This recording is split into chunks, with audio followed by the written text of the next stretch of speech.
Greetings from the villages. It's a beautiful day. We're finally getting some nicer weather after that Christmas cold front. I'm Gary McAdams with Barbara Anderson Realty, the Village's Realtor.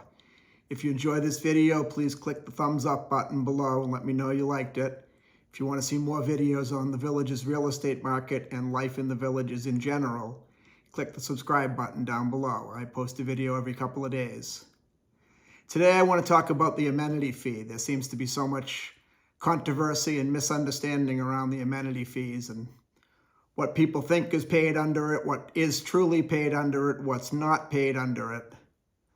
When you weigh in everything we really get a lot for a little bit of money. Got my cheat sheet here, so please excuse me while I'm looking down. The amenity fee is $179 a month. That's the fee just to live here. The water, the sewage, things like that are added into your bill. But you're going to have those things no matter where you live. If you bought a house outside of the village is not in a gated community, you're still going to pay for water and sewer. If you bought a house on the coast, you're still going to pay for water and sewer. So we can't really count that. But for the $179 a month, what we do get, I'll start with the public safety things, because that's usually everyone's biggest concern is the safety of yourself and your family here in the villages. All of the public safety people, the officers, the cars you see patrolling around, that's all included in your amenity fee. The community watch, the neighborhood watches that we have, my father actually worked for that for a little while. He got bored in retirement and wanted to go back to work, and we called them the golf cart cop. It's mostly just people driving around making sure everything's okay. They don't really do much, but just their golf cart or their SUVs with the lights on the top that say public safety would deter someone that was in here for the wrong reasons. There are over 120 gates in the villages. Some of them are manned, some of them you just swipe your card through. As we all know, every single one of the gates has that red button and anybody and everybody can push it. So it's not truly a gated community, but on the same end, it's the appearance. Someone thinking about coming in here, causing trouble with ill intentions, they're going to see the gate. They're probably going to look elsewhere. And not everybody knows that you just push that red button. Usually it's only the people that live here or the people that come to visit us. Also, the protected for our safety, the golf cart paths, the bicycle paths that are all marked and separated, those are all paid for out of the amenity fees. Then we get to the fun things, just the things that people like.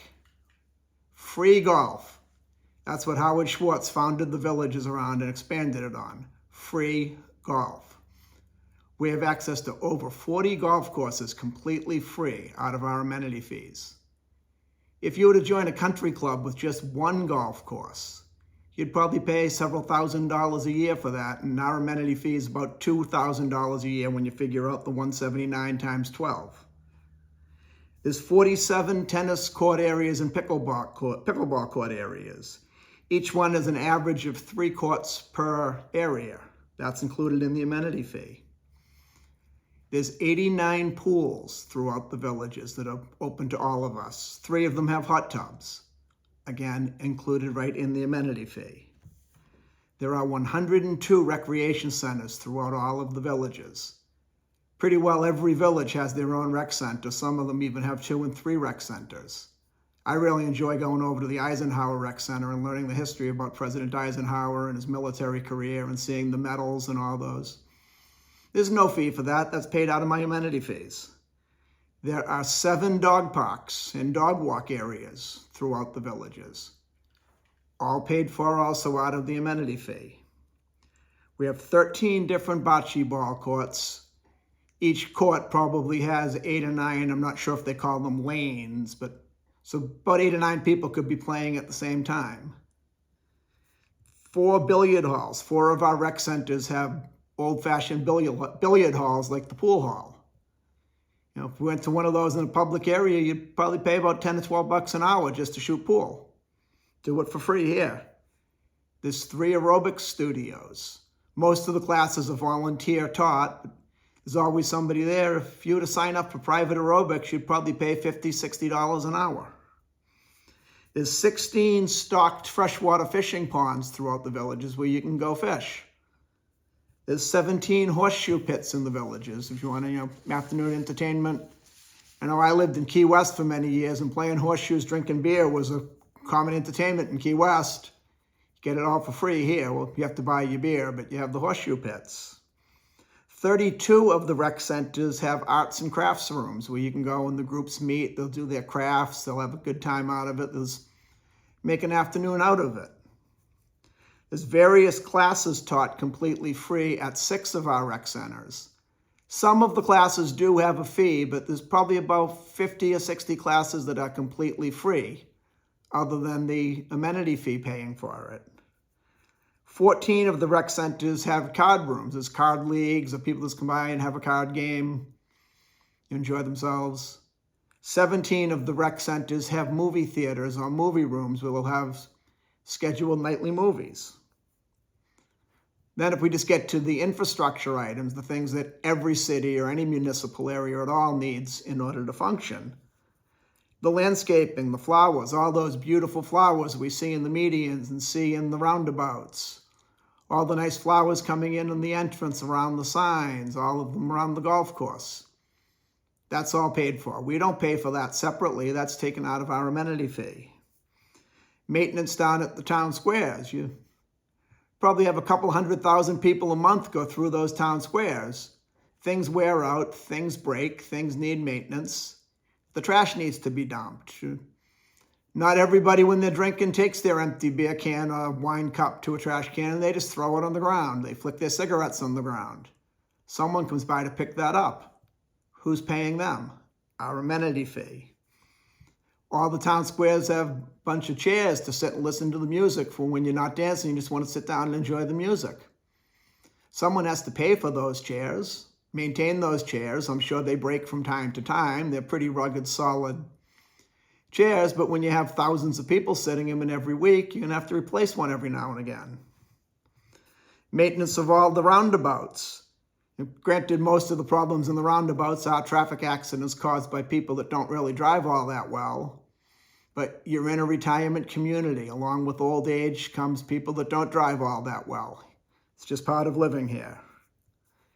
There's public benches scattered throughout the villages, right along the golf course or along an area where you get a real nice sunset view or a sunrise view, where there's benches along some of the ponds. I constantly see people just sitting in there enjoying a day out, looking at the golfers, looking at the water, or even reading a book. That's all part of the public works, which comes out of the amenity fees. Our public school system, I know most of us being retirees don't have children in the school system, but the village's charter school is ranked one of the best school systems in the state of Florida. What does that do for us as retirees is it provides a labor force. You don't have to live in the villages to send your children to the charter school. You just have to work there. Somebody works at Publix, they can send their kids to the charter school. Somebody owns a restaurant like City Fire or Cody's or Lopez, they can send their kids to the charter school. Someone who works for the villages also can send their kids to the charter school. But that's a pretty big attraction for someone with children. It's going to get us a better labor force. Workers, we all know everywhere in the country has a labor shortage right now. Just go into the local Belks and you'll learn that firsthand. Imagine how much less labor we would have if we didn't have that great charter school as a perk. So now when you see all of these things, $179 really isn't a lot of money. Just have 2 less drinks each time you go out at night and that'll pay your amenity fees right there. You'll save some money, get the amenity fees paid, enjoy a game of golf. It's really a great deal when you figure what we get for what we pay. A lot of the other gated communities there, $500,000, $600,000, $700,000. As I said, I lived down in Key West for a while. Some of their HO fees are $2,000 and $3,000 a month. Just remember all these items you have when you're thinking about where your money goes for the amenity fees. And most important, enjoy all the perks you get because you live in the villages. If you want to look at any homes in the villages while you're at it, give me a call. 352-809-8723. I'm Gary McAdams with Barbara Anderson Realty, the Village's Realtor.